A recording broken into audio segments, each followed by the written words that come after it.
Okay, so somebody just put this on GitHub, and I think a lot of people are going to want to see this. It's called OpenCode. And look, I know that name doesn't sound like much, but just hear me out, because the numbers on this thing are kind of insane. 161,000 GitHub stars, 7.5 million developers using it every single month. So this is not a random side project someone threw together over a weekend.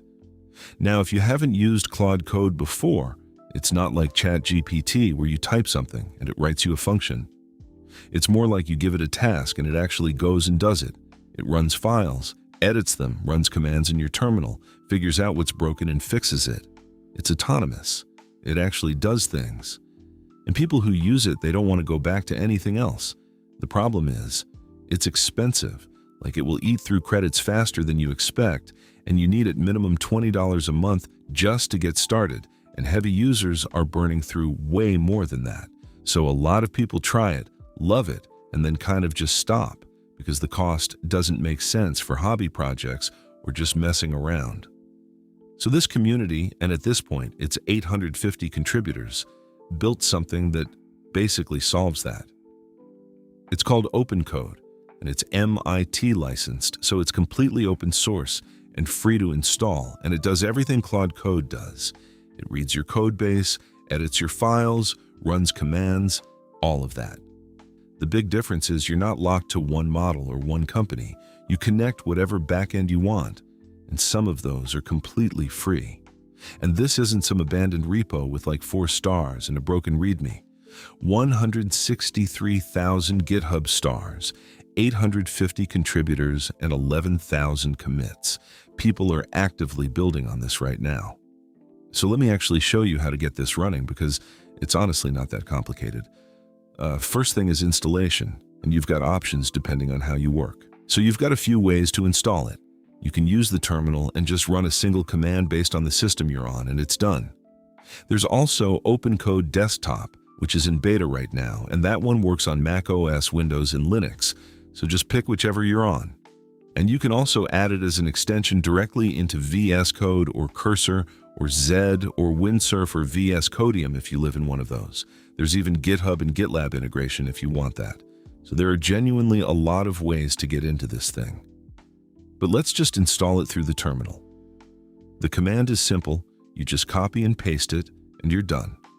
So you install it once, and then you just run the OpenCode command, and it opens up right there in your terminal. And honestly, the UI looks really good. It's not just some plain text interface. So you can click on Tab, and that switches between the agent mode and the build mode. So you're either planning or directly building, and you can go back and forth between those whenever you want. And if you hit Control-P, it opens up all the commands, and there's a lot in there. You can switch model, connect providers, see tips, install plugins, all of that is right there. So for the free route, and this is the one I want to show you because they actually let you use this thing completely for free. You hit Control-P, go to Switch Model, and you can select DeepSeek, for example, and it's free. Just select it, and that's your model. No API key, no credit card, nothing.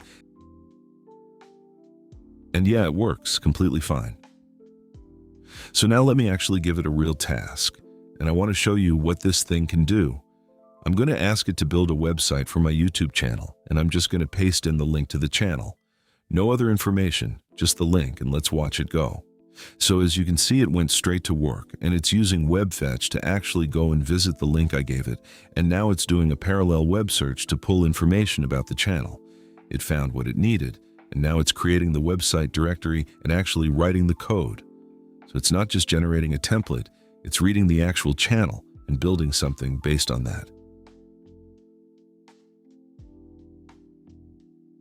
Okay, so it finished, and it wrote the full index.html for the website, and it told me exactly how to run it, and then it asked me if I want to host it using GitHub Pages or something else.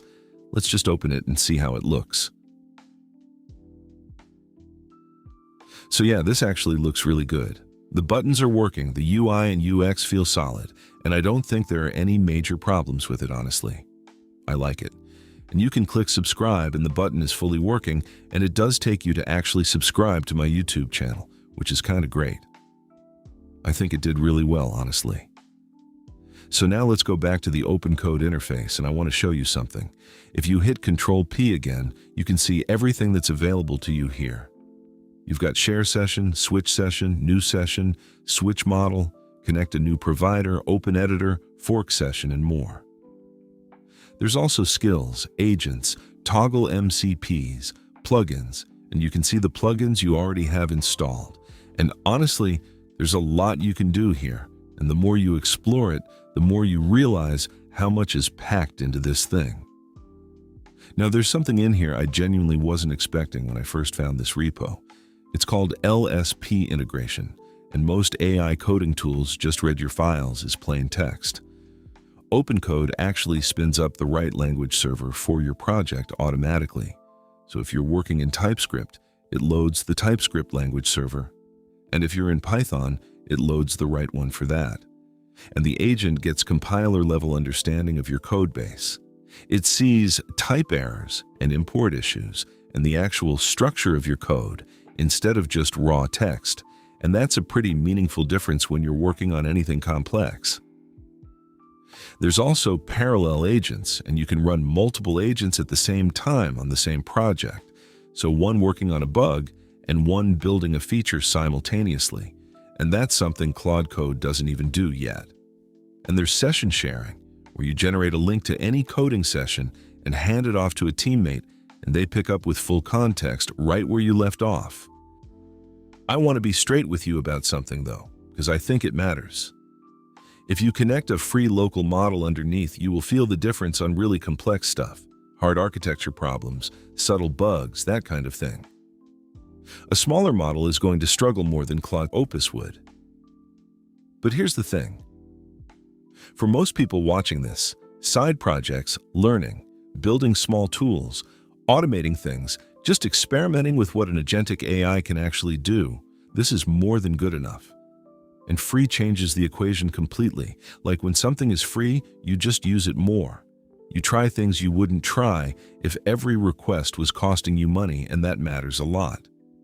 And the fact that 850 people built this with proper language server integration and 75 provider backends and parallel agents and session sharing and a desktop app for Mac and Windows and Linux, and it's all MIT licensed.